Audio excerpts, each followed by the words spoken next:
Abana b'obuwala okuva mu disitulikiti y'e Butambala babanguddwa ate ku ngeri y'okwerwanako kugassa edduvuto n'eddembe lyabwe mu luwummula luno ng'enteekateeka eno ewomeddwamu omutwe ssentebe wa disitulikiti Rashida Nambowa era abayizi batubuulidde okusoomooza kwe basanga mu luwummula.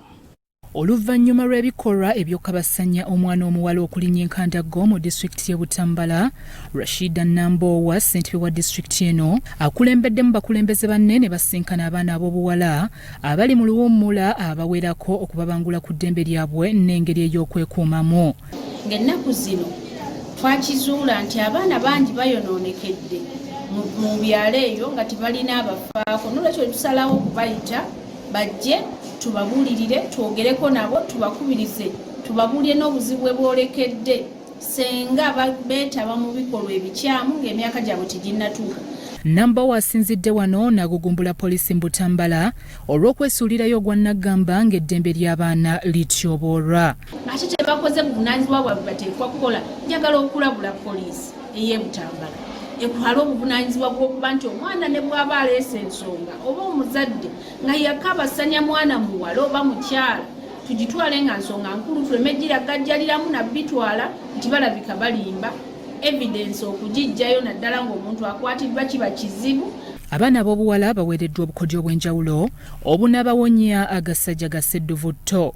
Naye mwewala okusirika, tosirika nga olina kye bagambye mu kkubo kobe wantu wonna.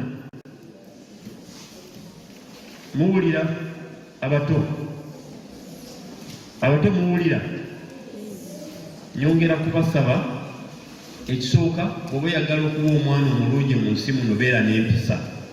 Faruku Yiganga yakwasaganya ensonga z'abaana n'amaka ku disitulikiti atubuulidde nga bwe bafuddeyo ennyo okukendeeza ku bikolwa eby'okufumbiza abaana abatannetuuka. Omuze gwaliwo ebiseera biri emyaka egiyise ebyakangamu 5-10 emabega twajjira mu mawofiisi ago okutandika okukola, naye obudde buno tugezezzaako nnyo okusomesa abazadde akabi akali mu kufumbiza abaana abato, newankubadde nti oyinza obutakimalaawo mulundi gumu, naye kale era ekintu ky'abaana nti okuba nti kati kiri open nga luli bwe kyali, abakikola olwaleero era akikola mu bubba kuba bakimanyi nti amateeka gajja mukukwata.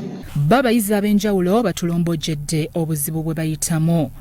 Ebizibu bye tuyitamu ngaffe abaana abawala, osobola okugenda ku ssomero nga muzadde otakuwadde pocket money, ng'abaana abalala ku ssomero bo baba bawadde. Kaakati n'ofunayo omuvubuka akuwa ssente naawe n'owunzika nga naawe okkiriza. Tamukomaka buleetera omwana omuwala kubanga ayonooneka. Mama yo ne tata banga ewaka waliwo obutakkaanya kuleeterako omwana okuyonooneka kubanga mama waba tasobola akiziganya ne taata okukola ky'oba oyagala.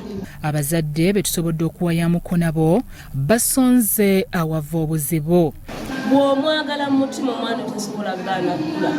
Bataata abasuulawo bakyala baabwe olw'okuba tebalina ssente.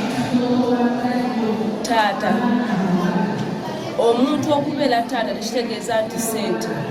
Ensonga yina ekwatagana n'omwana, okabasanya omwana, okutulugunya omwana, ezo ensonga nagambe zinagenda mu maaso. Sagala kulira muntu yenna ngazze mu maaso gange munjagala tukkaanye ku nsonga y'omwana. Byamutale Mwakizito Vincent, Salt TV, Omunyo.